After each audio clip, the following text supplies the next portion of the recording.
My review of this show is probably gonna take a few videos because I tried to make the whole thing in one go and I ended up talking for about an hour and a half, and that's not really my style.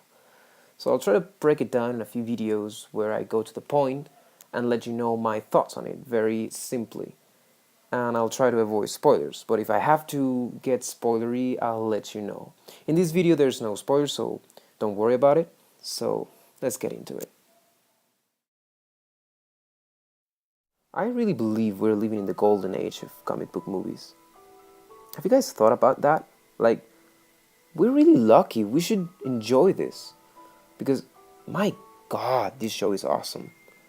I shouldn't even call it a show. Let's call it what it is. It's a 13-hour movie.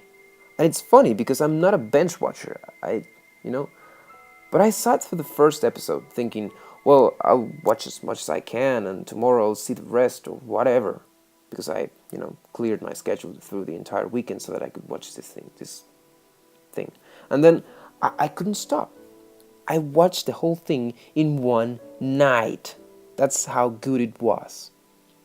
And I can tell you from that this is not only the best production Marvel has put out so far, but also is going to revolutionize the entire business.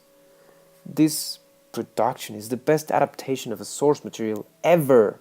I'm not talking about a particular run, I'm talking about the whole Daredevil history. The way the pacing of the show evolved was a mirror to the way each big Daredevil run evolved and built upon each other. This show started very noir, like Frank Miller's style, then got grittier and realistic like Bendis' style. In the midway there were fantastical elements like the ones in Brubaker and Wade's run. And then the fight scenes. The fight scenes were as breathtaking as they were thought-provoking. Because they always carried the theme, or were a metaphor to the episode they were in. They used lighting and camera angles to show these allegories. The entire show has such a tight script, I could call it a masterpiece. I mean, it's at the level of The Dark Knight. I'll leave it at that. Because the way they foreshadow things is very subtle and smart. The way they leveled the serious and the sad moments with smart comedy that comes very handy when you are feeling down from the plot. Because, make no mistakes, this is a very heartbreaking story in some regards. Even if it has a relatively happy ending, actually, it's so much so I can tell you without spoiling anything that no character is safe.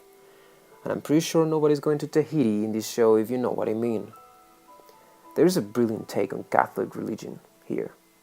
They ask good, valid questions and they answer them without being disrespectful.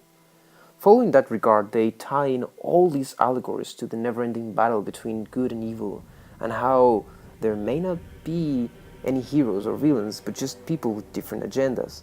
And it all comes down to morality. Responsibility is what defines these characters. And then, after all this debate about if they have the courage to do something or the courage not to do it, then we see how beautifully complicated this show is. So as always, thanks for watching, and see you next time in part 2 of this review.